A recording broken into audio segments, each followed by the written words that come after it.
It was certainly a big week in football, both on and off the field, and the Winmar and Watson show dragged the biggest crowd of the day out to Waverley this afternoon.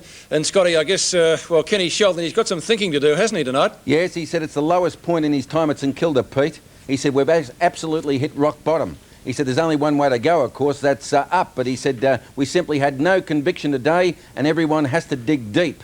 He was very upset, and of course he's got a scare over Lockett. Yeah, what happened to him? Well, he's got a knee strain, his left knee strain. He's heavily strapped. The medicos were fairly pleased when he went out and played the game out, but they'll have to weigh it up over the weekend. And of course, Nicky Winmar's pulled up with a hamstring as well, so that's an extra problem for them. It's amazing. Plugger always seems to get injured when he gets selected for Victoria. Yeah, and of course, Nicky Winmar has now a part-time consultancy job down at St Kilda. That was announced by Travis Payes at the lunch today. So they're getting everything right in that regard, but they just can't get it right on the field, Peter. Well, Kevin Sheedy, I guess, has got a smile from ear to ear. A great win, 58 points. Yes, Timmy Watson, very enthused about the prospect of playing in the finals team again. He said that Bombers team is the best young side in the competition, and he said I'm very pleased to be part of it now. He said I'm only playing at 80%, but Sheedy wouldn't commit himself on how good they were, whether they'd made it. He said we won't know that until we've played the 14 other sides. Well, one of those sides, of course, Collingwood, they did it pretty well. They pointed the bone at Hawthorn today, but I guess their main problem is Craig Kelly being on report. They're in a real huddle tonight. They're in bunker mode down there at Victoria Park, trying to work out how they're going to get this settled.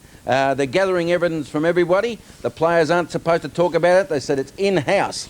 But Lee said he was very pleased today because not only getting the hoodoo off his back, he was pleased that some of the Magpies were able to play well against Hawthorn, which they hadn't in the past. So they did show out. Blokes like Christian played a good game. He did. They had plenty of good players. I noticed Graham Wright limping at some stage during the match. He seemed to play it out okay, though. A very big problem for Collingwood. He's got that chronic foot injury again, which caused him so much trouble last year. And with Starcevic going out today, put extra strain on the Collingwood injured list. And they're a bit worried about Wright. They're just hoping he can keep going for the rest of the year because he's a very, very good player. Now, what about Dacos? Because he didn't play in the reserves, as I understand. Non-appearance. But they're not surprised down at Collingwood. They said that he was picked to play in the reserves, but apparently he felt that he needed an extra week after his operation. But it was a bit of a surprise not to see him running around in the twos, Pete.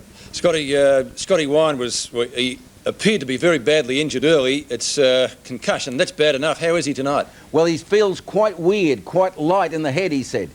He went down, he can't remember much about it. He was out for about a minute and he woke up with all these doctors around him, even the Carlton doctors. But Terry Wheeler funny how things come to mind. He said he remembers playing at Waverley when he was with the Bulldogs and a kid called Grant Simmons was knocked over by Lee Matthews and it inspired the team to great heights that day. And he said that's probably what it did it today, but he's not putting that as the catalyst in the match. And Davey Parkin, pretty unhappy? Very, very unhappy. He said that's the lowest we've been this year.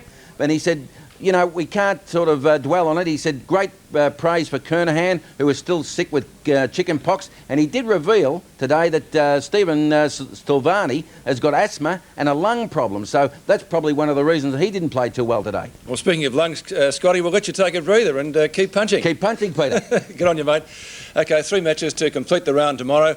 It's going to be a big double header on 7. Brisbane and Sydney from 2 o'clock Eastern. Adelaide and North Melbourne and Geelong and Richmond, and we'll be having highlights of the Geelong-Richmond game during the Brisbane-Sydney clash, which, as you can see there, is timed to start at 2 o'clock. And, of course, don't forget 7 nightly news in between at the earlier time of 5 o'clock. And, of course, Sportsworld tomorrow with Bruce McAvaney and Brooke at 9 o'clock. So I hope you can join us for a big day tomorrow of Sport on 7. Good evening to you all.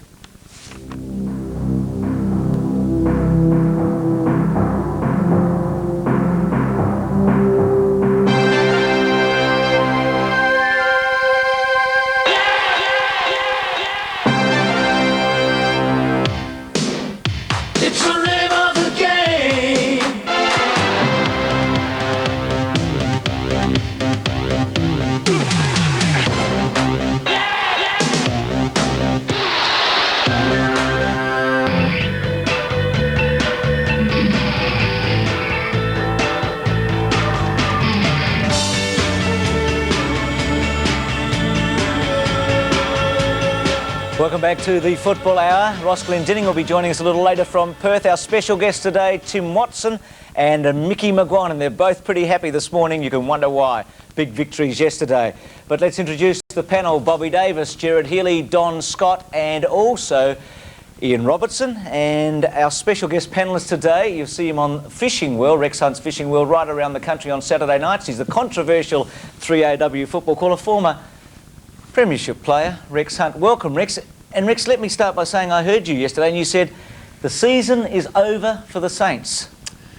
Well, I hope I'm wrong, Bruce, because you know that I've got a little bit of a soft spot for the Sainters, but they are a dispirited bunch of rabble at the moment, and the whole effects of the last 3 weeks' events has put the club in disarray, and now it's up to them to regroup in a week and go to the Western Oval and try and win against Fitzroy, and it's a very, very tall task. Is that anything unusual for the St Kilda Football Club, Rex? Did it happen when you were there?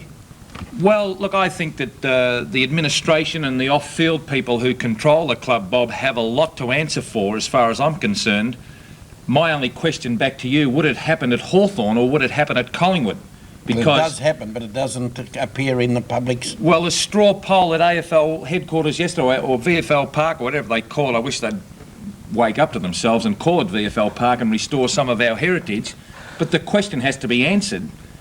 Should the man have come back through the seconds? The proper way to come back. Would it have happened at Hawthorn, Scotty? It would never have happened at Glenferrie Oval.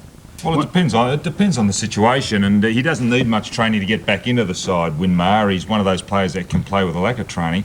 They definitely needed something, and I can't see why they didn't include There's a difference between training and match fitness, surely. Yeah, one of the things that has to be considered, there was a photo on the back of the paper yesterday, I think it was, Winmar alongside Danny Frawley. Now, Winmar has supposedly gone on record as criticising Dee Frawley, one of the best clubmen, captain of the team. Surely that's a myth, isn't it?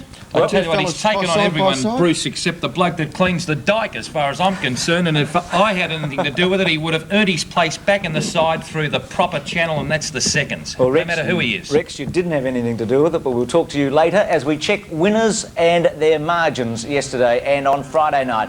Fitzroy in the shock by 18 points at the Wacker. Collingwood by 18 over Hawthorn, the hoodoo broken. Footscray by 28 over Carlton, and the hoodoo continues for St Kilda. Essendon by 58 points over the Saints as we go and check the league ladder. This update of the AFL ladder is brought to you by Carlton and United Breweries. 3 more matches today, but the movers, Collingwood up 1. Fitzroy has jumped from 11th to 4th in the space of a week. They're up to 4th position, Footscray up 3 and Essendon up 3 as we go and take a look at some of the highlights, and we start on Friday night, and wasn't Lynch in great form? Lynch at the back, McKenna, Lynch with his fourth, is it? Left foot, yes. 6 goals for Lynch. McKenna, hip and shoulder was affected by McKenna caught one from guard and Ugle there. And it'll be a ball up. Ugle almost have got him as a double hip and shoulder. Right. They've appointed Bonehead to neutralise the Alan McAllister curse and point the bone at Hawthorn. And it worked, didn't it? Here's a great goal by Platten. Now Platten. A goal that Platten off the ground. Condon and Christian in just a moment. Right to Mickey McGuanan. Doesn't Mickey love a long goal? There's the kick by McGuanan. Goal right through the middle. That's a ceiling. What a day for Bomber fans and Timmy Watson.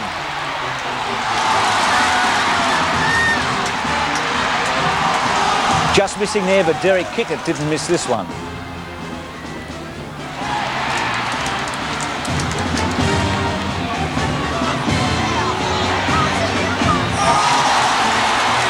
And Dean Anderson and Dee Buick.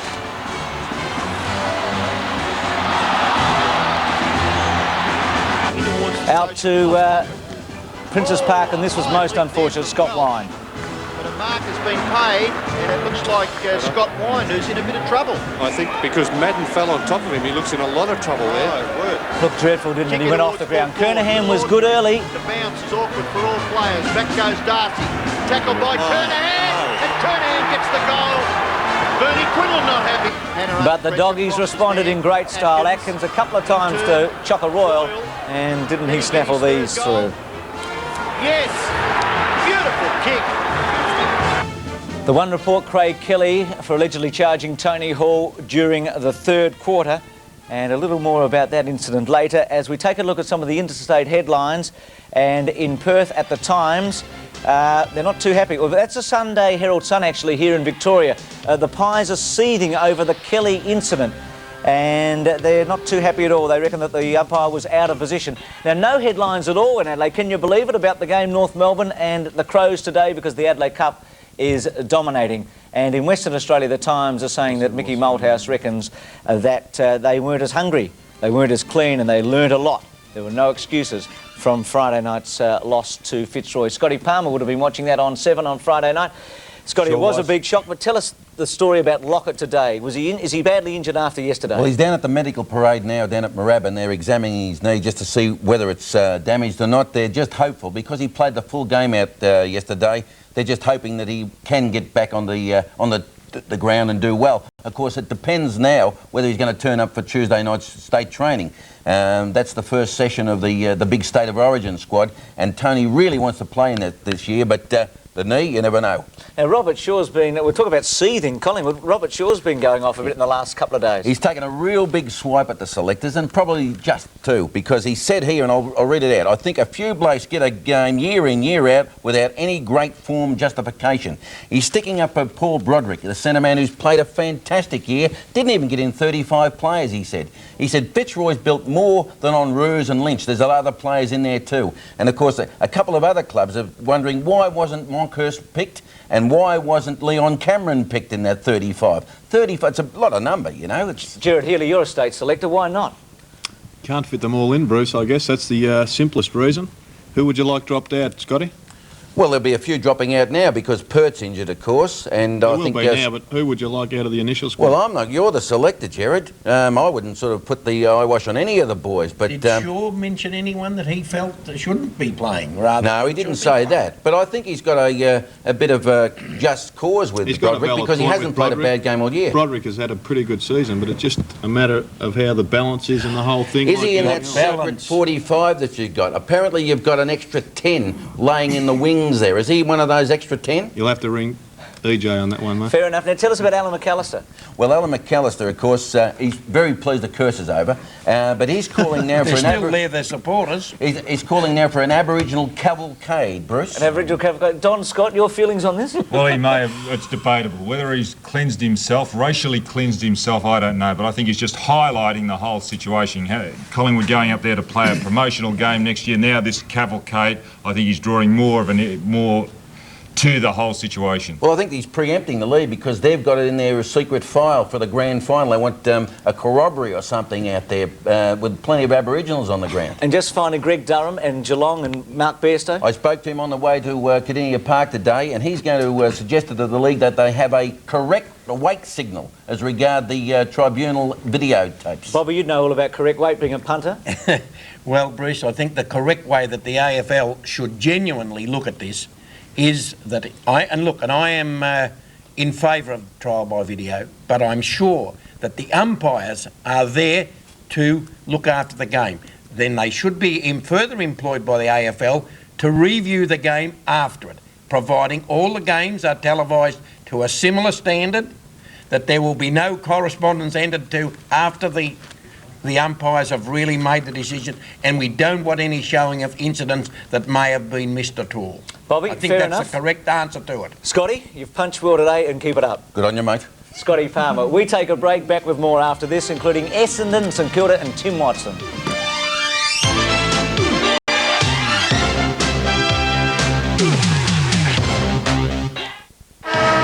Today, live from the Gabba. It's time for Barassi's Youngbloods to show us what they're made of. And time for us to see firsthand some of the coach's magic.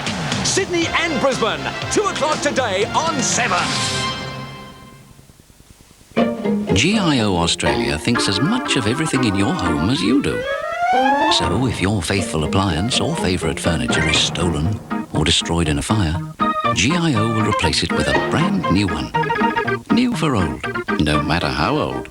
It's a refreshing idea in home contents insurance. Why trust the things you know and love to GIO Australia? To be really sure. Give GIO Australia a call.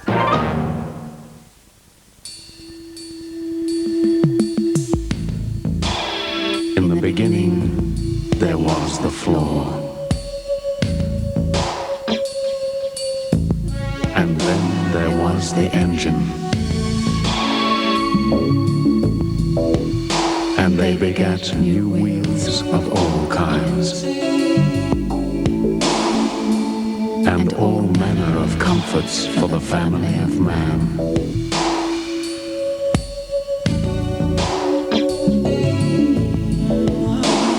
And mankind was tempted by the body,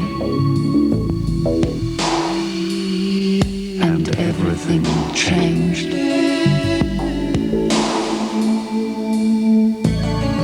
The B6 reinvented by the enter. Oh, what a feeling, Vienta. Hey, everybody! McDonald's $4 dinner deal's on after 5. Wow, I'll impress my girlfriend. Of course, with a Big Mac, French fries, Coke, and dessert. And dessert! Apple pie or sundae. I can take the family. And my girlfriend. Yeah, that's outstanding value. All for $4. Sing it, Mac. Snack time for the $4 dinner deal after 5. I run a small business, so I looked into which phone company is best for us. Turns out Telecom have a flexi plan that really suits my business. It's called Business Circle. For only $1 a month, we selected the 5 long-distance numbers we call most. Then whenever we call them, Telecom take off 10%. And if you'd like to take off, we've got 10 days in Tahiti, all accommodation, meals and transport. Telecom International Business Circle. We're talking 10% off. Coming up on Tonight Live, the big stars. Jackie Collins, Hemingway's granddaughter Margot. Bob Geldof is in town. Caroline West, Steve Bedwell, Like on a Truck, the champion Tara Gilbert, Full Frontal's Greg Fleet, Screaming Jimmy Barnes, Stubbsy and Buckers Extra from Monday.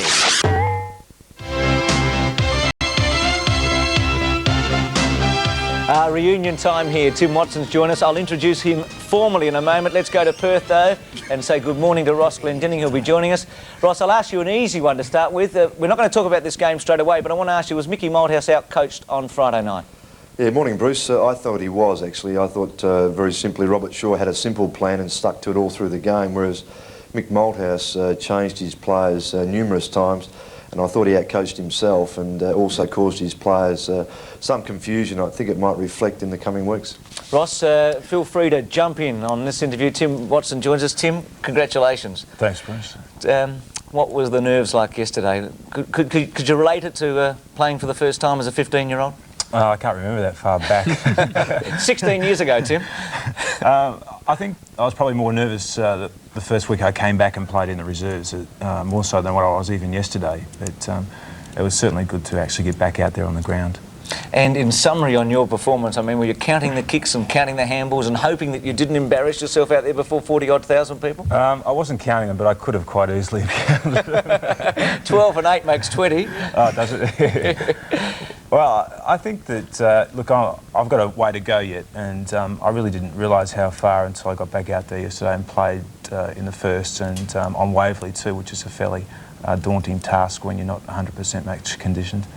Rex, do you think when we get to the business end of the season, Tim Watson can keep up with this Bomber team and will be a major player? Well, I was very, very impressed with the Bombers yesterday, and look, I know that everyone sings the praises of the old hands, and these old fresco acids that you pump into yourself must be magnificent, mate. I'll see you after the show. But as far as I'm concerned, the young brigade, and I think here we've got to just let people know that Sheedy has backed the young kids, and they were just fantastic. You've got great young champions there. Yeah, we've got a good group of players. I think that Mercedes, Mercury, Alicio, James Hurd, Gavin Wanganeen, Paul Hills, they'll probably go on and play 50, 100 games for the club, and it's not very often that you get a group of young players together that will go on and do that for you. I thought Hurd really got you going early with the first 2 goals of the game, and he it just surprised me. He came off the ground in the third quarter. Was that a disciplinary act, or was he injured? Actually, I was surprised to see him off the ground. I think that Frawley had probably taken a couple of marks, and he was sort of sent to the bench because of that. But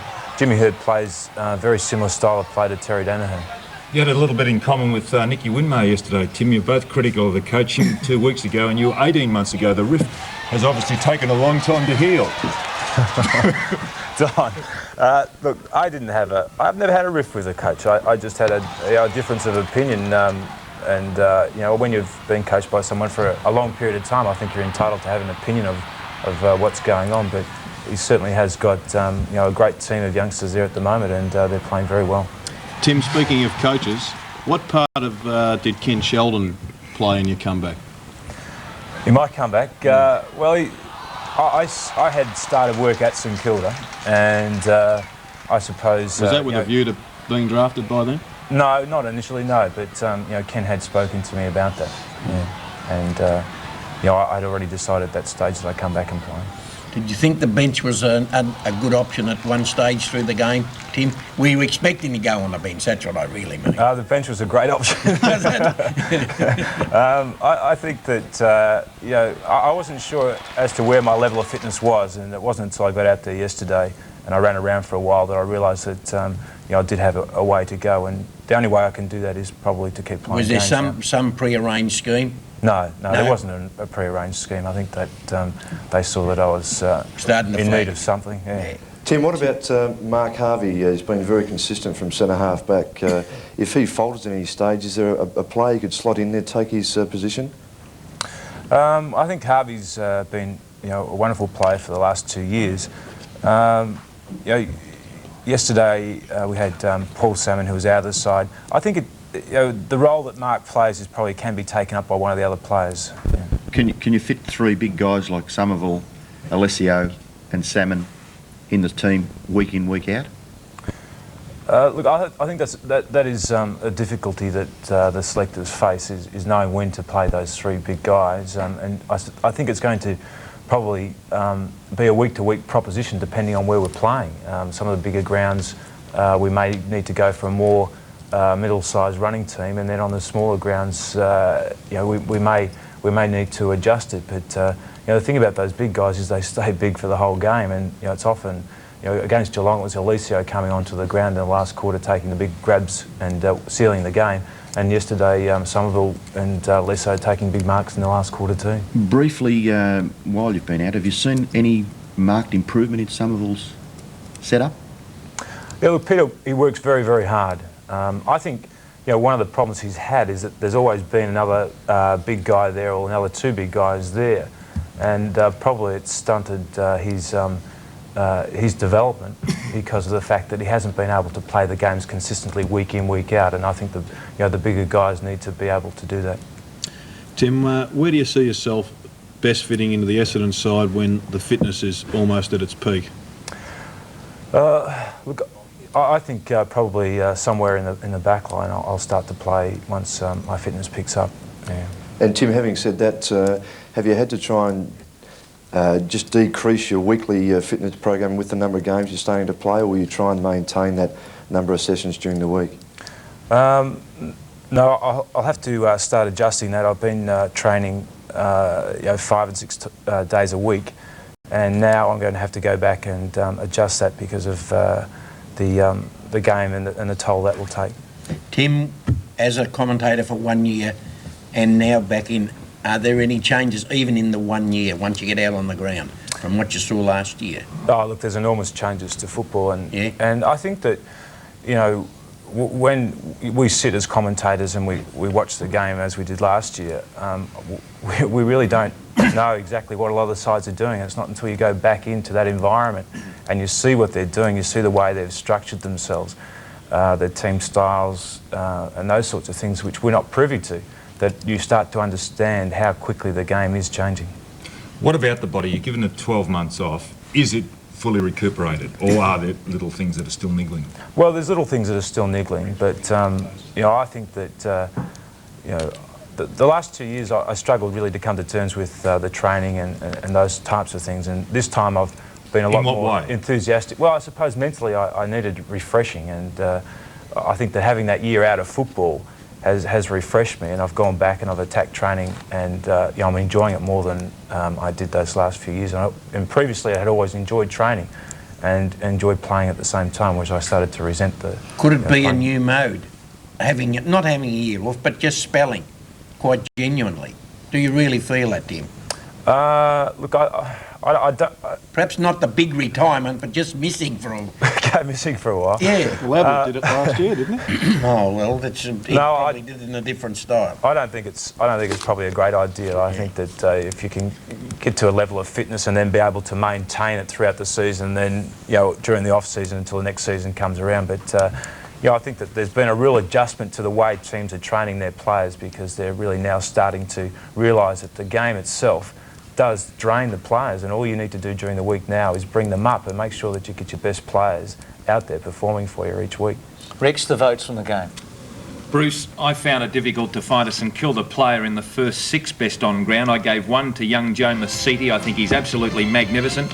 Mark Harvey, last year's best and fairest, absolutely magnificent in defence and really was the rock of Gibraltar. And Gary O'Donnell, who must be the equal to any player in the league as far as defence and attack is concerned, I thought he was absolutely fantastic. But 58 points, Bruce, I thought was a fair indication of the distance between the two sides.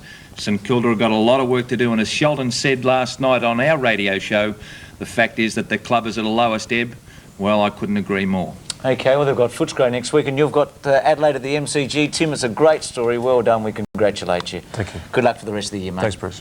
Tim Watson. Mick McGowan's going to join us after this. We talk about Collingwood and Hawthorn.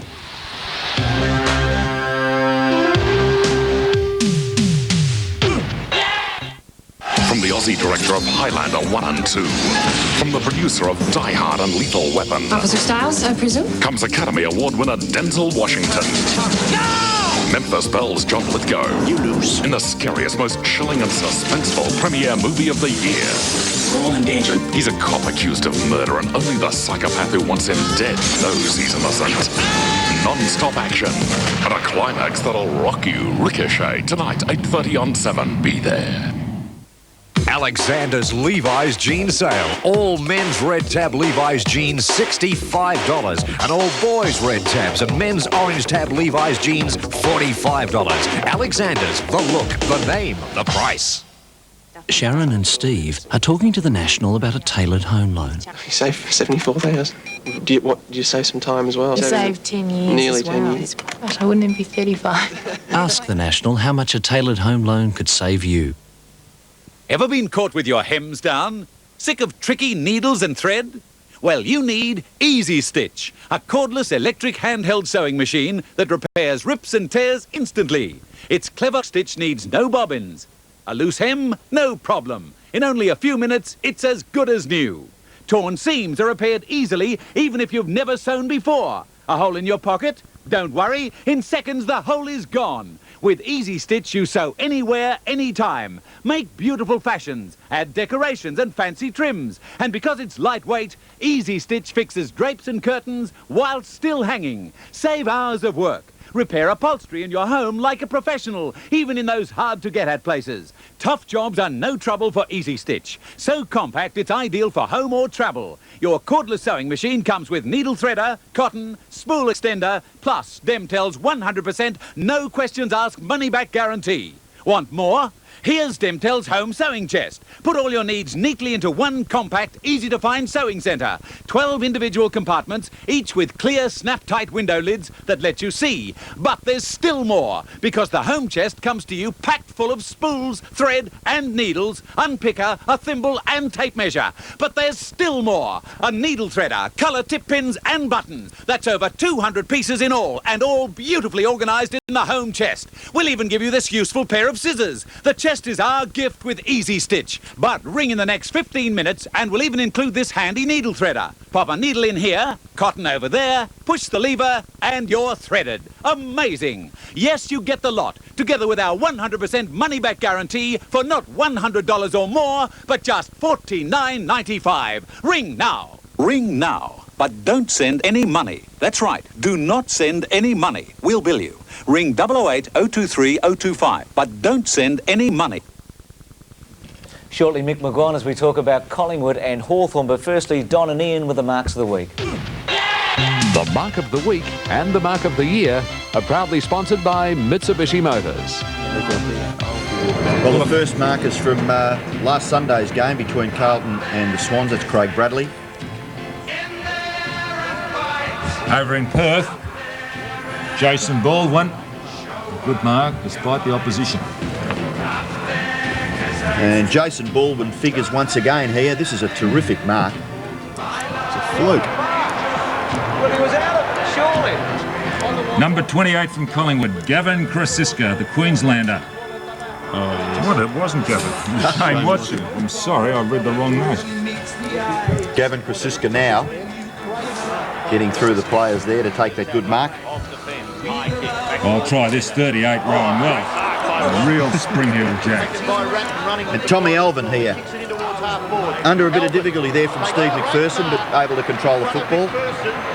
Big man, possibly the best centre-half forward in the league. Stewie Lowe, he gives his all, week after week.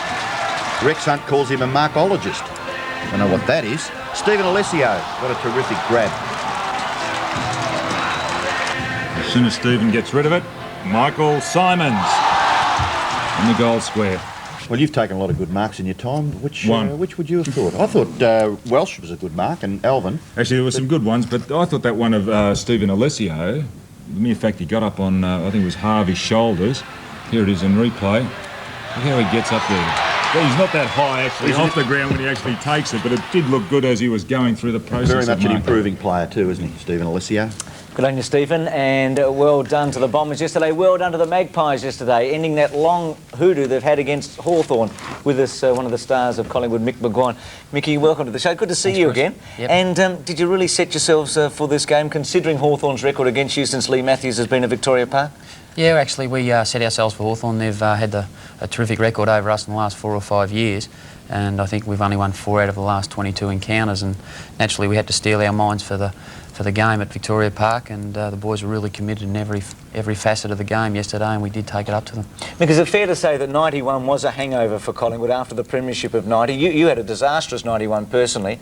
The team bounced back in 92, might have been stiff the way the finals worked themselves out, and now you're steeled and in with a very good chance of repeating what happened in 90? Yeah, we're going along okay at the moment, Bruce. You know, our probably greatest strength at the moment is our midfield, and a lot of the boys are getting the ball and giving the Rockers and the forward line a lot of supply. The versatility there we've got okay in putting other guys onto, you know, opposition's match winners also. So it's a twofold thing. We can turn on defence into attack at different stages of the game. We're not setting our patterns, and I think that's the greatest thing in our side at the moment, is our flexibility. Don Scott, you were there yesterday. Do you think Collingwood is Victoria's hope of keeping the cup in Victoria this year? Well, yes, well, we've got a long way to go there, but really those scores yesterday didn't flatter Collingwood because they really did control the ball, and you can also bring up the question, why didn't they capitalise further? And maybe they haven't got the forwards that convert the opportunities that they really do get around midfield. And as Mick said earlier, their midfield is very, very dominant, very, very good. They wanted the ball, and it was interesting after half-time how they came out in a physical manner. Even whilst the ball wasn't in the vicinity, they were niggling their opponents, and then they were capable of going after the ball and winning it. So they were a very fired-up side yesterday, Collingwood, especially after half-time. Well, Hawthorn, surely. I mean, 10-16. They've only gone down by 3 goals. They were out there, weren't they? It was a reasonable performance. It was all right Hawthorn for about a quarter. I watched them against Brisbane Bears, and a lot of their players drifted in and out, but they certainly did lift. Hall was one that did lift and respond. Dunstall was good, but the opportunities just didn't come. But Mick, yesterday it was interesting, these matchups. At one stage in the first quarter, there was 3 of you all playing merry, or 4 of you. Now you were trying to pick up Darren Jarman. It was Darren Baxter trying to pick up you, and Tony Shaw trying to pick up Darren Baxter. How did all that work out, and what happened to get you to, you know, playing man on man? Yeah, well, actually, I had the role to play on Darren Jarman early, and Darren Baxter obviously had the role to play on me, and so that left Tony Shaw free. And Jarman was trying to link up to make it a 2-on-2 situation, so basically it was a merry-go-round. But that was our game plan, we had to stick with it, and that's the way it sort of ended What out. about the defensive pressure of Darren Jarman? I'm complimentary on your game because I thought it was terrific. You had a man, you played him from his feet, and you went after and got possessions. You didn't nullify him, but you won it yourself. Is his defensive side of his game what it should be, having played on him yesterday, or do you think you got a little bit of latitude? Yeah, no, well, Darren's a terrific player. I think the reason why, you know, may have gave us a little bit of latitude because he had the responsibility going up forward and also being a goal kicker, I think, and therefore Anthony Condon had to come on the ball at different stages. Whenever Darren Jarman was in midfield, I had to pick him up, and he was my direct opponent. But at stages, he went to the forward line. Yes, but you got a lot of kicks yourself, didn't you? Yeah, I got a couple of kicks, but you know, I wouldn't say it's Darren's lack of defensive pressure that allowed me to get the kicks. I think it was when he went forward, I got a bit of possession myself. Mick, have you got a genuine quick team? a genuine leg speed quick. Yeah, we have got a good leg speed side at the moment. We've got Russell, Francis, Mark Fraser, Williams, Wright, Rowe. A lot of players have got a lot of leg speed, and I think it's to our advantage at the moment. Yeah, Mick, that player you just mentioned before, Brad Rowe, he really has stepped up this season, hasn't he, and been quite a consistent performer. Yeah, he has, Ross. You know, Rowe's greatest asset is in a confined area with his leg speed, and I think he's also, taken the responsibility of being a goal kicker on a week-to-week basis. And you know, when Rocker isn't kicking his multiple goals, the Williamses, the Rowes, that type of player's got to consistently kick their 2 or 3 to be valued at the side. To beat Lee and Collins in 2 weeks is some effort, isn't it, Jared? Mick, how do you assess the future of Barry Mitchell at the club?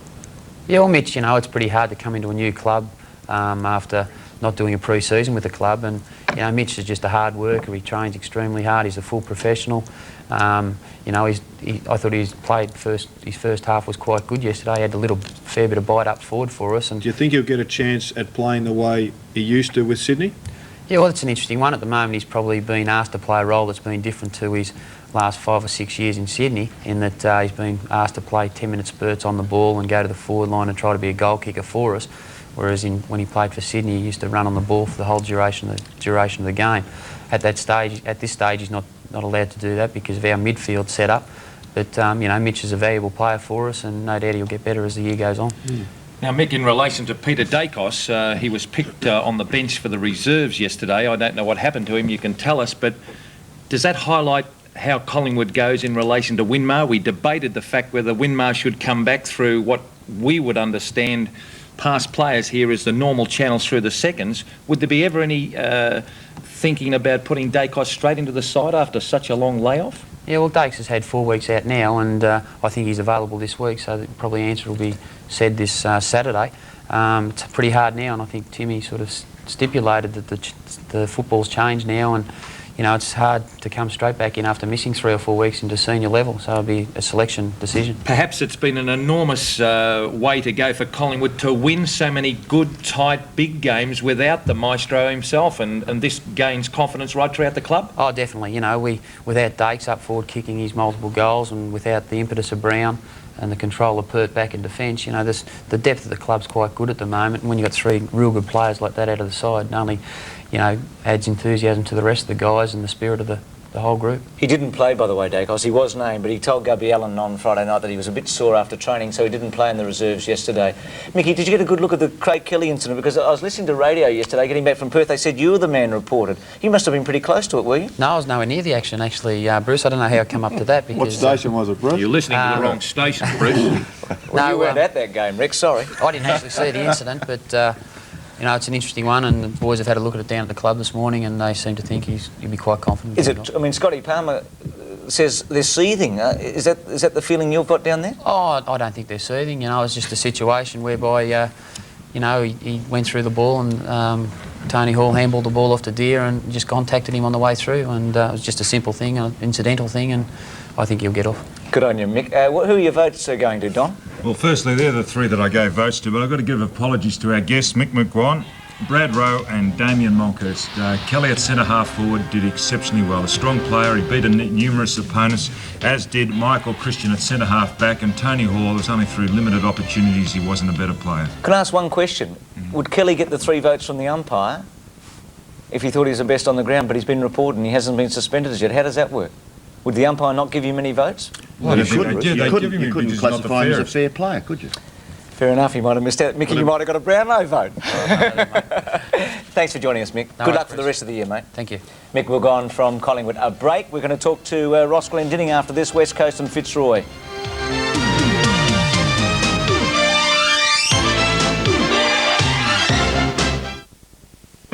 GIO Australia thinks as much of everything in your home as you do. So if your faithful appliance or favourite furniture is stolen or destroyed in a fire, GIO will replace it with a brand new one. New for old, no matter how old. It's a refreshing idea in home contents insurance. Why trust the things you know and love to GIO Australia? To be really sure. Give GIO Australia a call.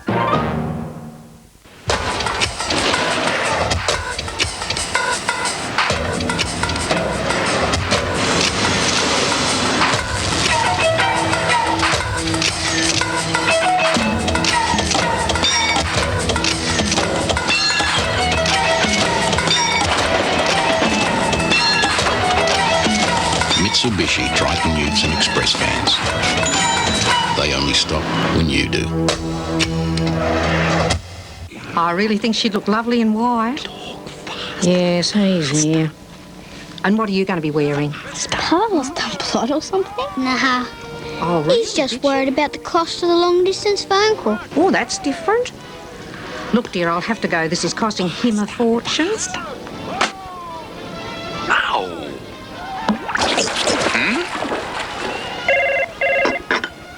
Hello? Telecom here, ma'am. Oh, hello. The real costs of 0011 or STD are around a third less than 5 years ago. So it's cheaper than you think. Tell Pa to relax. I will.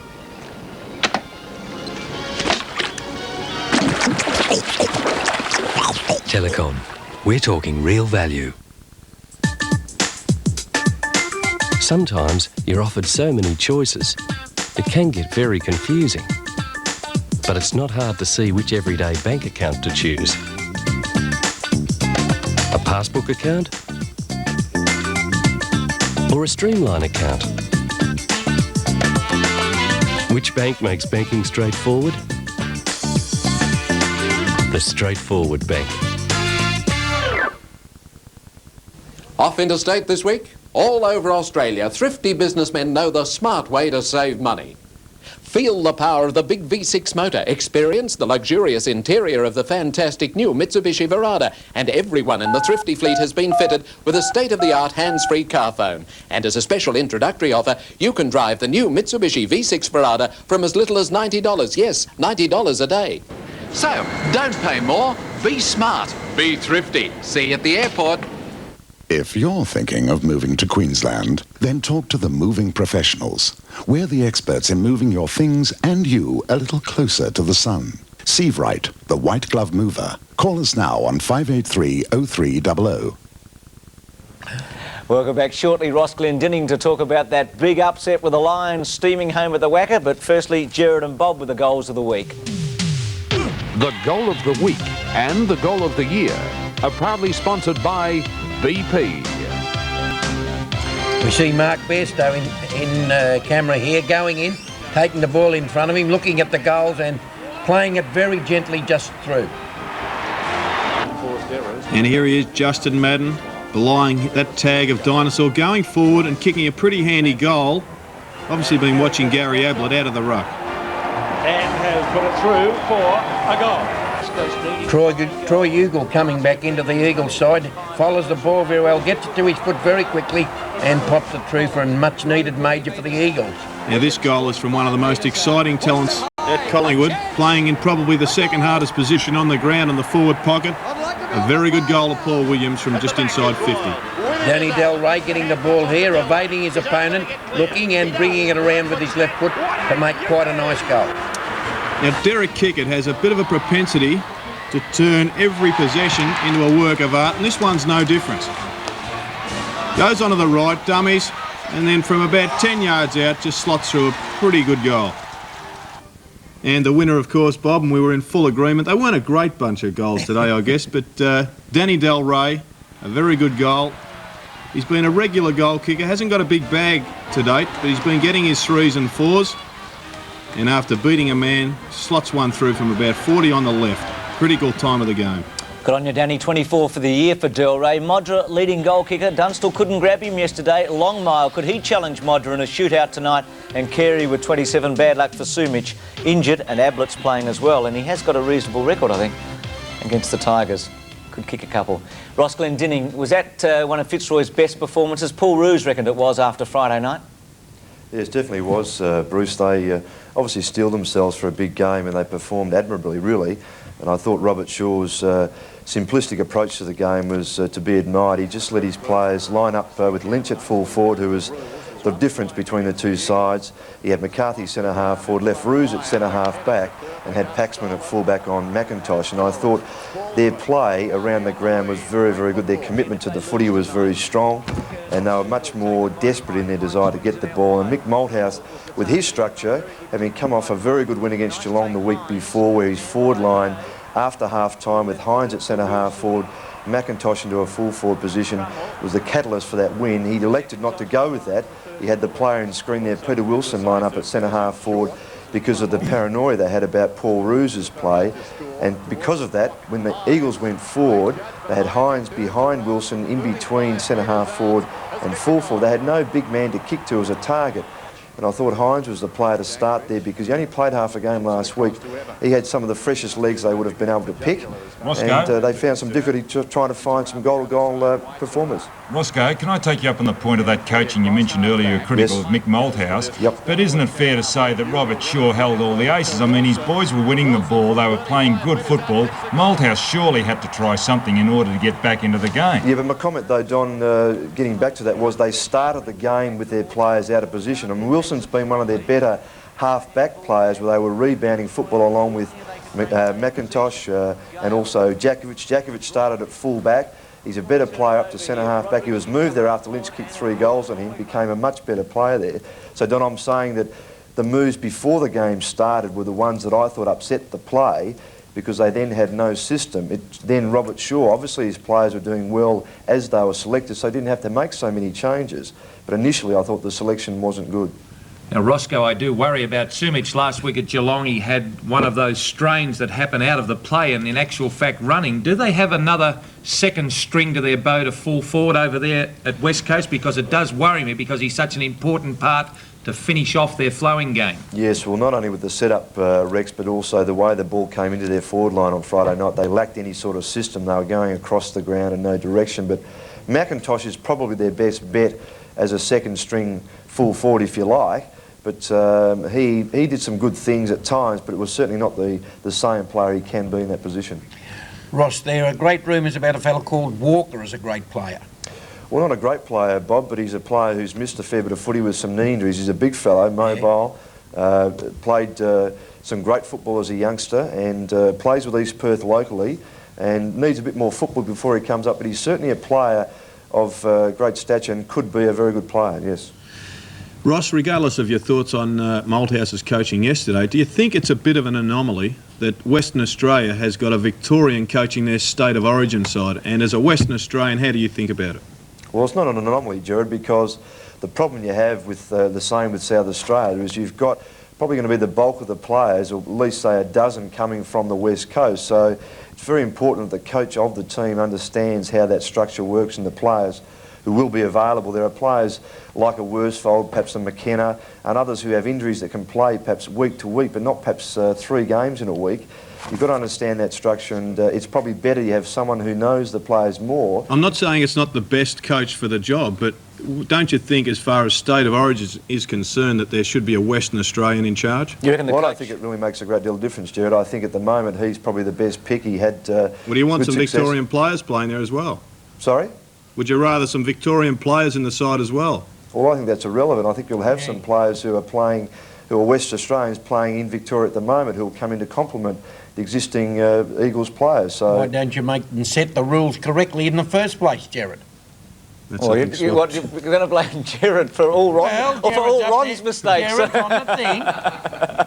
Well, it's no good complaining if the rules aren't there. Hey, Roscoe, I get the feeling that Jared wants a coach to have been living in the state between the ages of 10 and 17 before he can coach. Yes, we're making things a bit difficult, aren't we? I think we're getting away from really the idea of having the best footballers performing in a carnival-type series. Give us your votes, mate. OK, let's have the votes. So I gave 3 votes to Alistair Lynch because he was the difference between the two sides, and out of the small number of goals kicked on the night, he kicked 6. Jamie Ellett, I thought, was one of the best games I've ever seen him play. Not a lot of touches, but he was very, very good and very strong in defence. And Mark Zanotti, who I have been critical of, particularly because he gets the ball often enough to do more with it, and his delivery can be better, but I thought he did a much better job on Friday night. Stay with us, Ross. Carlton Footscray after this break. Robbo to report on that match.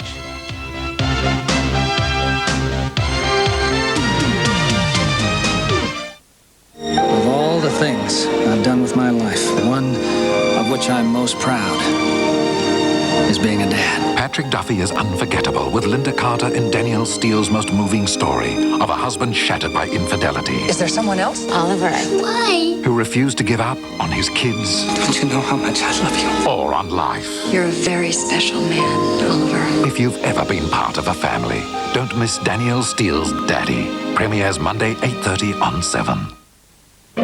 GIO Australia thinks as much of everything in your home as you do.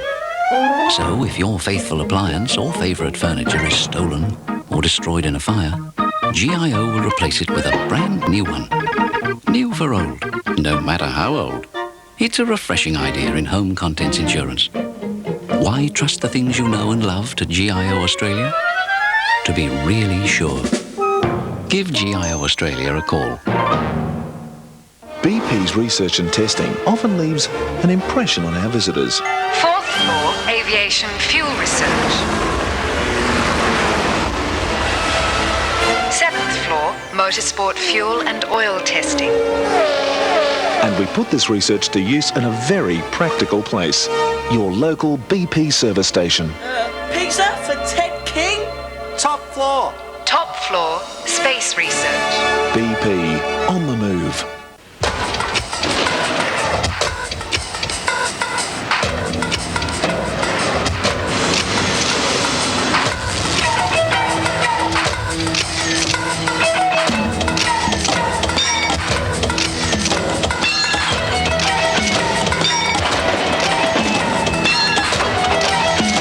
Mitsubishi Triton Utes and Express vans. They only stop when you do.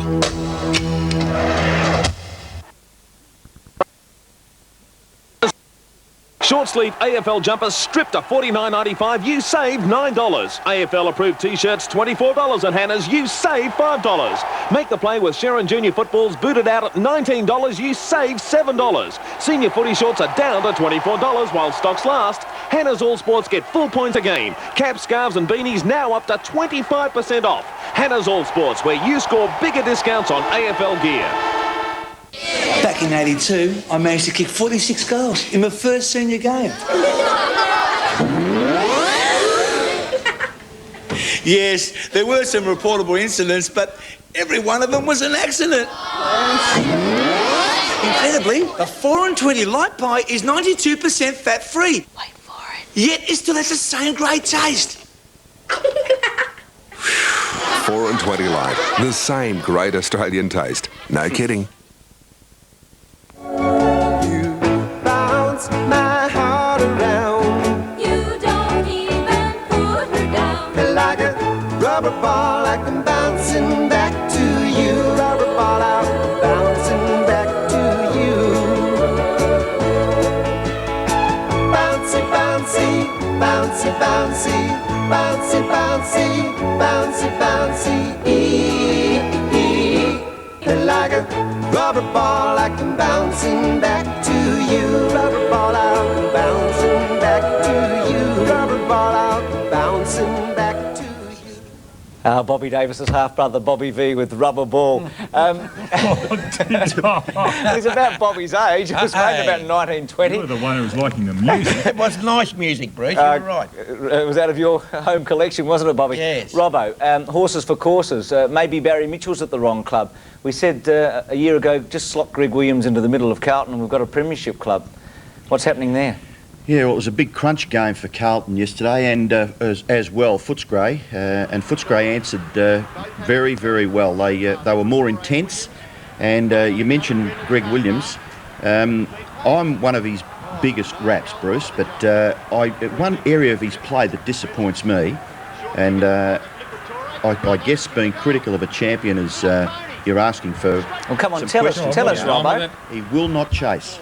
He doesn't do any chasing. All the other players that are on the ground are asked, the disciplines, the small areas, are asked to keep forcing the opposition players to be under lots of pressure. When he chases, every step he takes, he gets another half a yard behind. Why is he chasing? Well, he doesn't even do it, Bob. If you have a good close look, well, he's going to finish 10 yards behind. The player running away is given a free possession to deliver the ball into the forward line, and that's an area that I just put a question mark against Greg Williams. His strengths far outweigh his weaknesses, so can we sort of make some concessions for him? He gets the pill, and a lot of other people can't, so perhaps the people who can't get the pill have got to do the chasing. You can't make a concession if it's an important game like yesterday. Obviously they lost. There was a battle of the Liberatore best on the ground. Liberatore was very good. His performance was quite a disciplined one. He kicked 2 goals, and I did see Footscray play a couple of weeks ago against Essendon, and I thought they were premiership material, but they've had a couple of hiccups against the West Coast in Perth and against North Melbourne.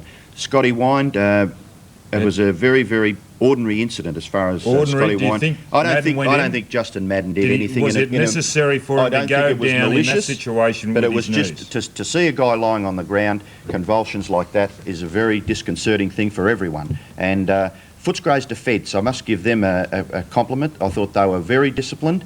Stanfield was a player that eventually went onto the ball when Scott Wine went off the ground, and Barry Stanfield's performance, I think he could be congratulated. Hunter was a good player in defence, and as far as Carlton were concerned, I did go to the past players afterwards, and they were very, very impressed with Sexton. Sexton was a good player in their side, but gee, they had some ordinary players. I've never seen Stephen Silvani, Bruce, put in as an ordinary performance as he did yesterday. I don't know whether the sickness that was supposed to be Stephen Kernahan's problem last week has gone through and affected a few of the players, but I've never seen Silvani look as disinterested as he was yesterday. What happens to home ground advantage like Carlton? No such hard. thing. No such thing. No such Footscray thing. lose at home to North Melbourne? No such thing today. No such thing. They're very professional. So They play Carlton everywhere. and Footscray started on equal pegging yesterday at Princes Park? No doubt. Gee. Well, I wonder if the Crows will have that advantage tonight, and it might be different when you go into state. Robbo, your votes? Certainly. I think all the players have problems travelling, but I've mentioned Stanfield. I think that he would be very happy with that performance against Madden. Madden was taken from the ground, and the only time Carlton looked as though they had a chance was when Welsh went in against Stanfield. Hunter, I mentioned, very, very good player, Mark Hunter, and has a real go at the football and at the opposition. And Hannah was quite efficient in a Carlton side that didn't have very many good players. It's ball power. He's the cranium. He's fantastic, isn't he? Good, Rex. I don't know about that one. Sydney and Carlton last week. Jared reckons this, 3-2-1, Bradley, Madden, Sexton. And Roscoe says Geelong West Coast, that Pike, McKenna and Hines, who only played half a game, got a vote. Here are the progressives. The Sportsworld Player of the Year is proudly sponsored by Telecom Australia. Williams, well, Robbo reckons he doesn't chase, but he's leading, and they're chasing him. Lovett and Schwass, 2 behind him. Roscoe, quickly, your tips. Geelong, Richmond, Adelaide North, Brisbane, Sydney, the games. Well, I think Geelong should get up, Bruce, even though it's at home. No home ground advantage, Robbo says. There's also, I think, North, too good for Adelaide, and the other game... Brisbane, Sydney? Well, I think Brisbane, definitely, Bruce, at home. A danger game for Brisbane. We haven't seen that before, Bobby. I'm going for Brisbane, Geelong and Adelaide against the tide, although I like North Melbourne a considerable amount. Jared? I'm going for Brisbane, North Melbourne. I think Richmond can cause an upset down at Cardinia Park. Don? Well, I haven't picked one this week, but I am going for Brisbane. They better win because there's a bit of money for me. North Melbourne and Geelong. Robbo? Adelaide, Geelong and Brisbane. Well, Lou Richards was the kiss of death. You've taken it off him. It's a sacrosanct, that kiss of death, Rex. I reckon you're a bit cheeky being kiss of death, but who are you going for? Well, all home ground sides, and it's an advantage. Brisbane, Geelong and Adelaide. How many winners have you tipped this weekend? I've got 1 at Collingwood. How many have you got? 1. There you go. How many have some of these other blokes got? 0. Nothing, I told you, nothing. All right. Hey, great having you, Rex. And Roscoe, good working with you again on Friday night. And we'll catch up with you soon, mate. Righto, Bruce. And I'm sure Mickey Malthouse will be in good spirits with you this week. Rex, thanks for joining us, and I hope we see you later in the year. It's a pleasure, Bruce, and it's been great to be with some of my former adversaries on the ground. And good luck. And who do you commentate with? 3AW, and make sure that Australian Airlines have got it pumping through the earpiece when you come back from Perth next time. Good on you, mate. Catch up with you, Bobby, Jared, Don and Robbo. We take a break, Brooke, after this.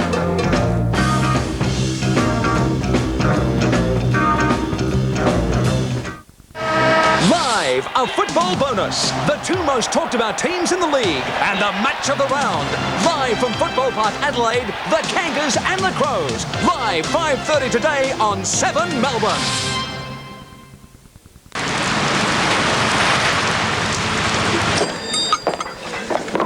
Coffee and a sausage roll, please. I know what you have by now. Thanks. What do you do anyway? I'm with the RACV and... Hey, that's the... What am I going to do now, right? And then that great big tree comes smashing through the roof of the house. Yeah, that's right. That's the house and contents insurance. With the emergency home assist. Yeah, that's right. But that's not what I do. Every time I see that guy get whacked in the eye with that fish sinker, I go, ah! That's Aussie Assist. And that comes with is... the comprehensive car insurance. Motorist needs help. You with him? You bet. Doesn't talk much. It's not just another insurance company. It's the RACV.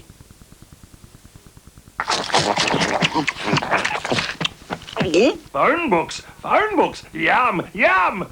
Old phone books, delicious. Here's to you, Mrs. Jones, and all the Joneses. Introducing the Telecom Book Muncher Recycle Bins. Environmentally friendly, they're a welcome means of recycling your old phone books. There's one at your BP service station, so feed it. Oh, feed me, feed me. This week in the bigger, brighter Sunday Herald Sun, your free 28-page colour Sunday lift-out features great Queensland getaways. Plus, you could win a trip for two to the Jewel of the Reef Resort in Cairns. Carolyn Pagliardi shows you how to look like a million without paying a fortune, and how to work out at home with Lynn Talbot. Plus, there's 8 pages of comics. And don't miss your chance to win $8,000 jackpot in Double Chance Lotto. Get a bigger lift out of this week's brighter Sunday Herald Sun. Ah, chérie, have you been to Echuca-Moama yet? Well, here's a good reason to come on up to the Monte Carlo on the Marie. How about 2 nights accommodation with brekkie and courtesy coaches to the clubs from only $45? For a free brochure on Monte Carlo short breaks, call now 008 035 634. Ah, Echuca-Moama, Monte Carlo on the Marie. Come on, call 008 035 634 now. Who needs Monte Carlo? Yeah, that sister of mine, when she had that prank, she said the RACV saved her a lot of time on the phone. Yeah, that's the claims hotline. And they guaranteed the work too, for 3 years. That's good. It's not just another insurance company. It's the RACV. The Thunder and Lightning returns. See Alan Jones, Seaton, Brock, Gardner and Johnson push the pedal to the metal when Ford takes on Holden in round 5 of the Shell Australian Touring Car Championship. Tonight, exclusive to 7. Hope you enjoyed the football hour right around Australia. Brooke Bayvell's return, and we're going to start, Brooke, with some tennis. That's right, Bruce. Yes, Wally Masur has bombed out of the semi-finals of the Red Clay Championships in Coral Springs, Florida. Masur went down in 2 sets to Todd Martin. Will now play David Wheaton in the final. And possibly some good news for cities wanting to host an Olympic Games. IOC Chief Juan Antonio Samaranch, who's been visiting Australia at the moment, says the Olympic Committee may limit the vote on the Games venue to just the 11-member IOC Executive Board, instead of all 91 IOC members. Now, for cities bidding for the Games, this would mean huge savings, as they wouldn't have to fly in IOC members from all around the world to inspect their bids. So I think there'd be some happy people with that one. And Britain's Nigel Mansell has qualified for Indianapolis 500 with his final run of the day at the Indianapolis Motor Speedway. After one aborted attempt, the Formula One champion came back to qualify in the final hour of the first of 4 days of time trials with a 4-lap average of 354.39 kilometres an hour. And to basketball, and some big surprises in last night's matches, but no shocks in Melbourne, where the Magic beat Hobart. The Hawks survived a thriller at the Snake Pit, and Newcastle, which started the weekend as league leader, lost its second match in 2 days. The biggest surprise was the ease with which Perth thrashed the Melbourne Tigers, while Sydney almost stole the points in a super fight back at the Sydney Entertainment Centre. And if you missed all those earlier updates, the winners so far this weekend in AFL, Collingwood, Footscray, Essendon and Fitzroy. In Rugby League, Wests over Penrith and Cronulla over Newcastle. While in soccer, the big news, the FA Cup will be replayed after a 1-1 deadlock between Arsenal and Sheffield Wednesday. So a bit of a bonus for soccer fans there, Bruce. And Brooke, a big weekend for soccer fans because the NSL finals on today. Marconi up against Adelaide City. Thanks for that. Our 7 Sport, we've got plenty to bring you this week. And we start with AFL football today. 2 interesting matches, and I say interesting with Brisbane and Sydney. Ron Barassi's second match as coach of Sydney, and Brisbane showing such improved form. That match from the Gabba today, followed by the big match from Football Park between the 2 teams who have occupied top spot between them on the ladder all year. Adelaide, North Melbourne. Just check your local guides for details of the telecast of those matches. Also today, from round 5 at Winton, we've already seen the action out there this morning for the pole position. Dick Johnson doing well. It's the Shell Australian Touring Car Championships. Again, check your local guides. Sportsworld next Sunday, 9 o'clock Eastern, 8:30 in Adelaide. Hope you've enjoyed the program today and can stay with us for the footy this afternoon. Goodbye.